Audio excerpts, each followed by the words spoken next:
Greetings, everyone. My name is Victor Hernandez, and this is going to be my presentation.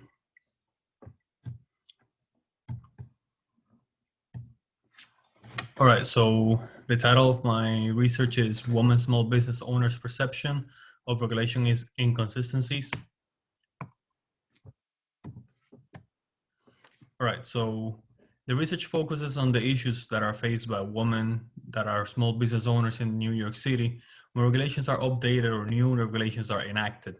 This topic was chosen for research because small businesses are among the most important and impactful parts of a nation's economy. Hendricks quotes that a small businesses are the heart of America's economy, as 44% of all economic activity in the United States comes from small business development. In 2018, New York State counted with 610,765 small business firms, according to an annual report of the State of Small Businesses that was published in 2019. Because women-owned small businesses are so abundant and impactful to New York City's economy, lawmakers need to understand the influence that regulations have on them, on the business and the owners, as poorly designed regulations can cause more harm than good and stifle economic growth. The research question for my paper is, how do changes to business regulations impact women small business owners in New York City? We know that governments have the authority to regulate businesses and have an inherent want to advance the economy, while at the same time they have an obligation to protect the people from malicious industry and predatory practices. At times, however, regulations can have negative impacts on business, as mentioned earlier. Depending on the broadness of regulations, they can cause firms to exit the market for numerous reasons, which include low profitability, or in the case of women business owners, when they face issues because of being a woman. For example, condescendence from the authorities, or even sexual discrimination. While laws look to help both consumers and business owners, lawmakers and forthcoming New York entrepreneurs need to understand the impact of small business regulations. Overview of previous assignments. Shapiro and Warholtz argue that policymakers neglect the heuristics of those who comply with regulations when understanding behavioral economics to enact laws. They back up this claim by showing that business owners showcase disdain and hatred for paperwork requirements and adverse reactions towards, and they also they hold adverse reactions toward regulations. Hatred is further anchored by unpleasant interactions with those that enforce the regulations and the negative impact on their economic well-being. We know that small businesses are the backbone of the American economy, according to Vasquez, and that the American dream is cemented in the little guy having an opportunity to work hard and advance their social class standing. According to a 2019 press release by the United States Small Business Administration's Office of Advocacy, small businesses are the quote-unquote livelihood of the U.S. economy.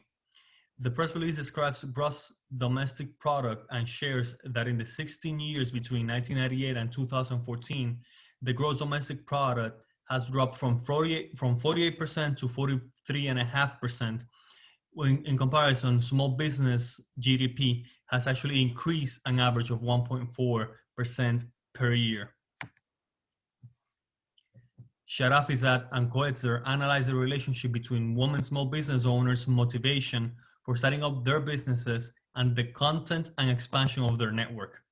Through interviews, they found that all participants' networks had specific characteristics in common, such as the information, advice, economic transactions, intangible support, and strong ties. Sharafizad and Coetzer showcase that the relationship between the motivations for starting a business and the small business owners network. Women Entrepreneurs New York City, a movement called WENYC, which is an initiative by the New York City Department of Small Business Services, published a preliminary findings in March 2015 of a report that they were writing. The report showcased that women in New York City have become an ever-increasing part of the workforce. According to the same report, women entrepreneur businesses also represent 32% of all the companies registered in the city, increasing in 43% since 2002. This increase shows that women are making their way into entrepreneurship, and New York City counts with roughly 30,000 women-owned employer businesses. Research data and methodology. The object for my research was the impact that changes to business regulations have on women owners that have small businesses in New York City. The pool of interviewees focus on women who own businesses that are located in the New York City area. So the woman didn't have to necessarily live in New York, but their business must be located in the city. The businesses, in order for the business to fall under the categorization, they need to be categorized as small businesses. According to the United States Department of State, companies are classified according to the industry they belong to, and they must also adhere to the U.S. Small Business Administration, or SBA, size standards to be categorized as small. According to the Small Business Administration, one of two factors determines the size of a business: the number of employees or the number of annual receipts that a business generates. Sorry about that. That was not supposed to happen. There we go. I got lost.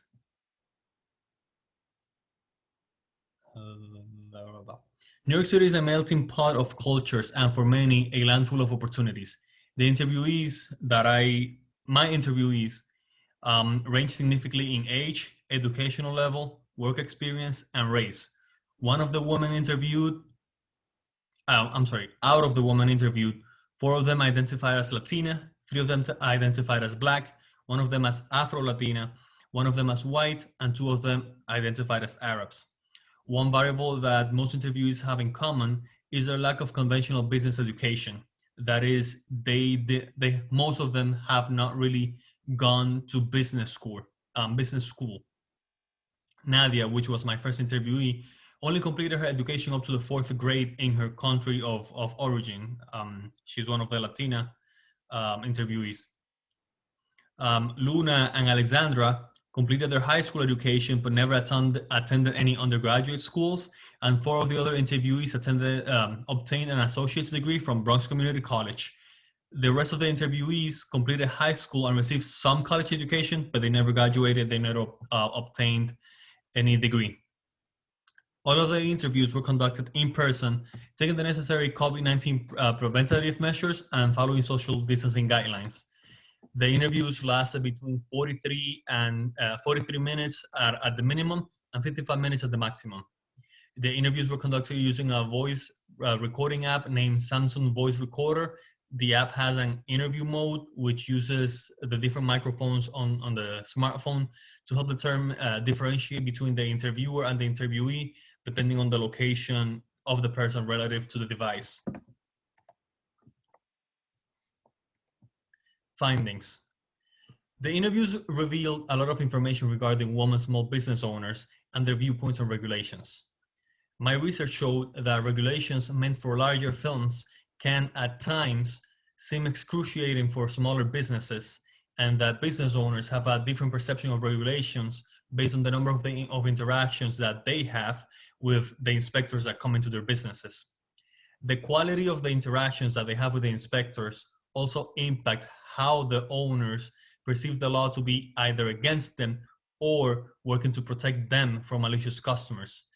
Being a woman business owner exacerbates both of these issues. The first theme of my findings is that business regulations can seem excruciating to women small business owners.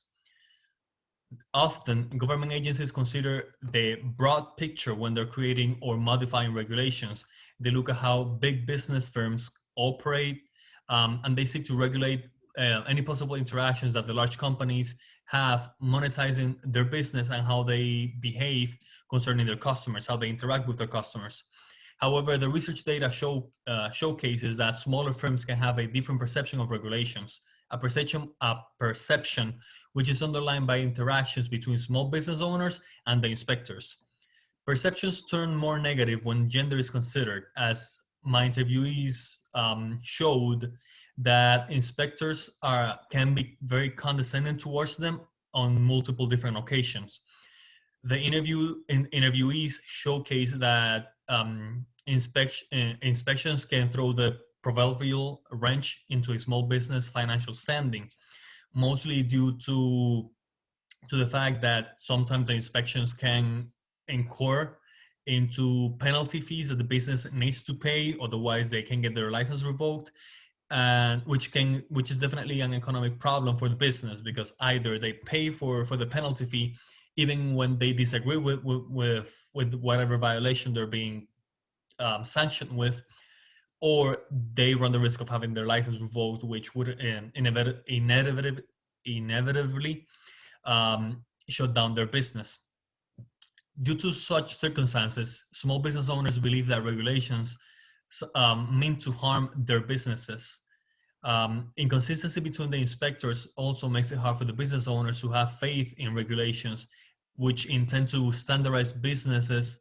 The different aspects of businesses across the same industry, because all businesses on the same industry are supposed to be regulated by the same standards, which is what actually creates a fair competition in the market, fair prices for the customers, and tries to help the business owner bring in more business for their company. When confronted with repeated cases of inconsistencies, small business owners find themselves overwhelmed by what they perceive to be changes. Even if this inconsistency is not the result of actual changes in regulation, because one inspector can try and inspect them for one reason, while a different inspector basically, even though they're conducting the same inspection, they might actually bring up a different point that the previous inspector did not, or vice versa. Which actually relates to the second theme finding on my research, which is that business owners' interactions with agency officials impact the perception of laws and regulations.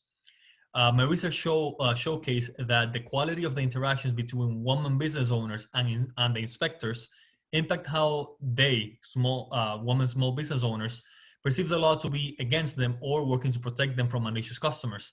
According to the interviewees, inspections bring up a wide range of emotions. Some inspections are eventless, while others are undoubtedly frustrating. One of the interviewees, Luna, she explained how inspectors could be inconsistent with the regulations. One example that, if I'm recalling correctly, she explains, is that inspectors shows a bakery. Inspectors will come into the business and take the temperature for the hot milk that they're serving in the bakery, and sometimes they believe that the temperature of the milk is hot enough for them to be serving it, because they need to follow the guidelines set forth by the FDA. So they need to have the milk to be hot to a certain temperature, which they believe that they may have. But the inspector comes in, they measure the temperature on the milk, and it turns out that it's actually not as hot as it's quote unquote supposed to be, even though a different inspector did pass that same test and there hasn't been any changes in milk temperature regulations, for example. So this inconsistency is what Luna was referring to in my research. Such inconsistencies also alter the business owner's perception of the law, because they think or they interpret that the law is not standardized, is not always the same, it fluctuates. Another one of my interviewees, Nadia, she explicitly stated that she didn't have much thoughts about regulations before some exasperating experiences in the most recent years, which is basically she has been at her business locations for about 7-8 years, if I'm recalling correctly, and she had never had an inspector coming and check on the signage, the different signs that they have posted inside the business, until about 2 years ago, when the first inspector came in, a man actually, um, she got a ticket for one of the signs missing and some other information that was quote unquote missing according to the inspector. However, a year later, a different inspector came in this case actually a woman, according to Nadia. And she was talking to the second inspector, and the inspector said that the lady inspector said that the first violations that she quote unquote had incurred and her business had incurred was actually not a violation, was actually something that she could fix so that she wouldn't have to pay the penalty fee. But at that point, Nadia had already paid the penalty. It was a an inspection that her business had a year prior, so she was not able to allow herself to go a whole year without paying the penalty, because she could get her business license revoked, and that would definitely be a big problem for her. So Nadia's experience shows that dealing with inspectors can be a mixed bag. Like I was saying, in the first inspection, her business incurred a violation, which resulted in her having to pay a penalty fee. And during the second inspection, the inspector that came in told her that the first violation was actually not a valid violation, which could have been removed, could have been rescinded. But Nadia had already paid the fine. So having to pay this fine considerably changed her views of the law, to the point where she finds that regulations do not favor small business owners. Nadia also found that the inspector, like I was saying, a man, was condescending to her. That's the first inspector that came into the business. He was being condescending to her and her employee. Meanwhile, the second inspector, the lady that came in, she was more understanding of the situation. And when Nadia was providing the information to the inspector was actually very understanding and was patient to receive the information before coming to a conclusion, and started working out whatever notes she had to write on her tickets or whatnot. So when inspectors are condescending to women business owners, the owner's perception of regulations becomes more negative, because they basically understand that regulations are there to harm their business. Discussion of my findings. As shown, women small business owners can have different perception of regulations than larger firms have, and sometimes these viewpoints even these perceptions even differ from men small business owners. Small business owners can find regulations to be excruciating, and often base this perception on their interactions with the inspectors.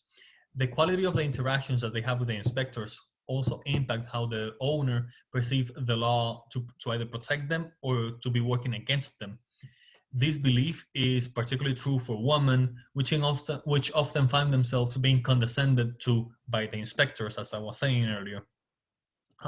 My findings showcase that government agencies need to consider the impact of business regulations on a more individual level.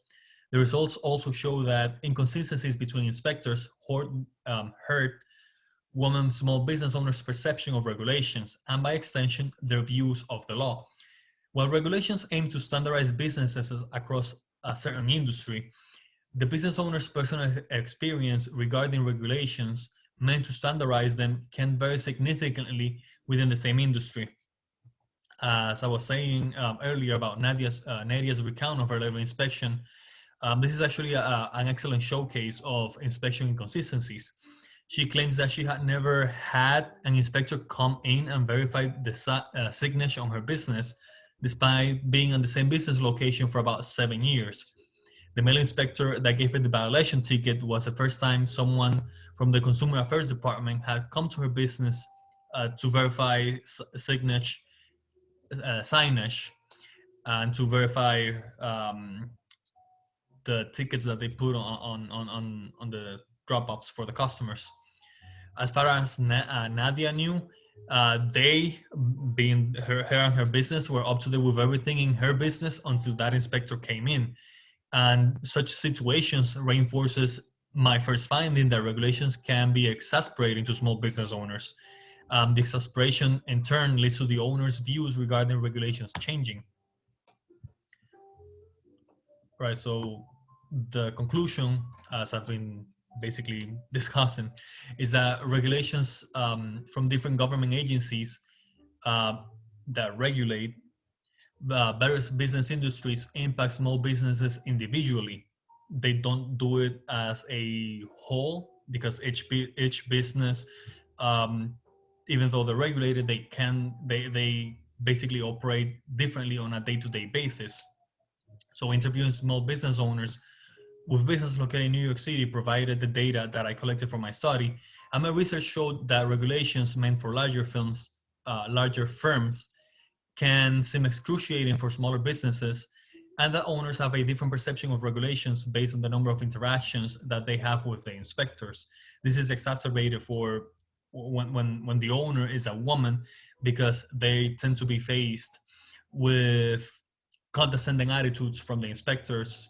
Basically, a few of my interviewees expressed that they felt that the inspectors didn't see them as the owner of the business, basically disregarded their position as the owner. And um, in one specific instance, actually, one of the inspectors asked to talk to the owner, and when the owner said that she was the owner, he was like, "Oh no, I meant your husband," which definitely was not something any woman should be faced with, even less someone that's trying to uh, work with the business on a day-to-day basis and just trying to put the best foot forward. So women small business owners perception is shaped, like I said, by the treatment